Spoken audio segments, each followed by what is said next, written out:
যে অঙ্গীকারনামায় আমাদের স্বাক্ষর করতে হবে সেখানে এমন কিছু অন্তর্ভুক্ত থাকা উচিত যাতে করে আগামীতে কোনো দল ক্ষমতায় আসার পরে যদি জুলাই জাতীয় সনদ বাস্তবায়ন না করে বা ভায়োলেট করে সেক্ষেত্রে যাতে ওই দল বা সরকারের ক্ষমতা অবৈধ বলে বিবেচিত হয়। এই জুলাই জাতীয় সনদ গৃহীত হোক না কেন অবশ্যই এর একটি আইনগত ভিত্তি থাকতে হবে। আমরা যদি এখনো পর্যন্ত ভিন্ন মত পোষণ করি তাহলে কিন্তু ফ্যাসিবাদ ঠিকই আবার ফিরে আসবে। উপদেষ্টা ফ্যাসিবাদ বিরোধী রাজনৈতিক দলগুলোকে ডেকেছিলেন মূলত তার কিছু বক্তব্য আমাদেরকে জানানোর জন্য। তিনি আজকে যেটি বলেছেন, আপনারা যারা গণ অভ্যুত্থানে ভূমিকা রেখেছেন এই সকল দলকে যে কোনো মূল্যে একতাবদ্ধ থাকতে হবে। আমরা যদি এক না থাকি তাহলে ফ্যাসিবাদ আবারও মাথাচাড়া দিয়ে উঠতে পারে। আজকে জাতীয় ঐক্যমত্য কমিশনের যে মেয়াদ আগামীকাল তাদের মেয়াদ শেষ হবে, সেক্ষেত্রে দলগুলোর পক্ষ থেকে যে দাবি জানানো হয়েছে, যেহেতু এখনো পর্যন্ত আমরা চূড়ান্তভাবে ঐক্যমতে পৌঁছাতে পারিনি এবং বিশেষ করে জুলাই জাতীয় সনদ কিভাবে বাস্তবায়ন হবে সেক্ষেত্রে এখনো পর্যন্ত সেটি নিয়ে আমাদের মধ্যে ভিন্নমত রয়েছে। এজন্য প্রত্যেকটা দলের পক্ষ থেকে কমিশনের মেয়াদ বাড়ানোর প্রস্তাব করা হয়েছে। আমাদের দলের পক্ষ থেকে আমরা যেটি লিখিতভাবে জানিয়েছি, যেহেতু 2018 সালের কোটা সংস্কার আন্দোলনকে কেন্দ্র করেই পরবর্তীতে আবারও যখন 24 সালে কোটা ফিরে আসে এবং এই ঘটনাকে কেন্দ্র করেই মূলত গণ অভ্যুত্থানের প্রেক্ষাপট রচিত হয়েছে, সেক্ষেত্রে দলগুলোর কাছে যে খসড়া ঘোষণাপত্র দেওয়া হয়েছে, খসড়া জাতীয় জুলাই সনদ দেওয়া হয়েছে, সেই জুলাই সনদে যাতে 2018 সালের কোটা সংস্কার আন্দোলন অন্তর্ভুক্ত করা হয় সে ব্যাপারে আমরা লিখিতভাবে মতামত দিয়েছি।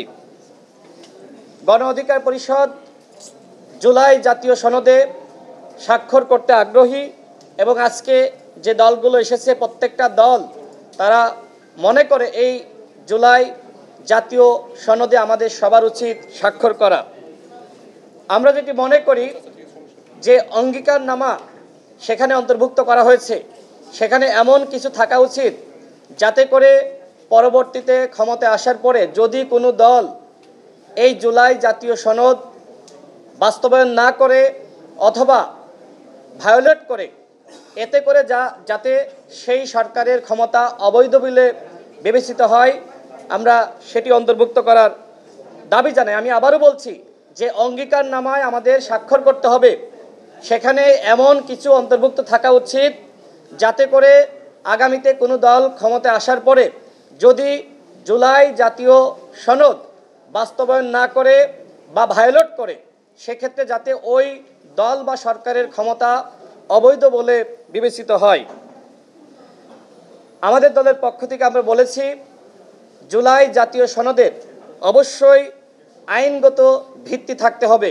বিভিন্ন দল বিভিন্ন প্রস্তাব দিয়েছে, আমাদের দলের পক্ষ থেকে আমরা যেটি বলেছি ঐক্যমতের ভিত্তিতে যে প্রক্রিয়ার মাধ্যমেই এই জুলাই জাতীয় সনদ গৃহীত হোক না কেন অবশ্যই এর একটি আইনগত ভিত্তি থাকতে হবে।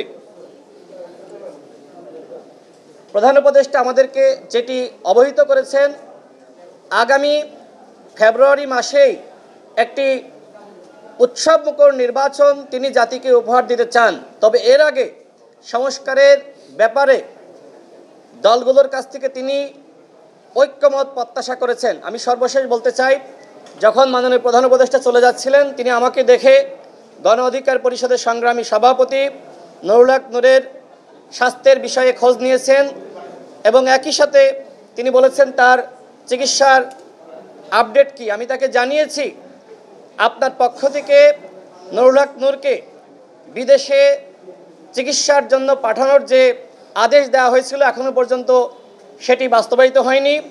আমরা আপনাকে যেটি জানাতে চাই, নুরুল হক নূরের মতন নেতার উপরে যে আক্রমণ হয়েছে যদি এই ঘটনার বিচার না হয় তাহলে পরবর্তীতে এই ধরনের ঘটনা আবারও ঘটতে পারে।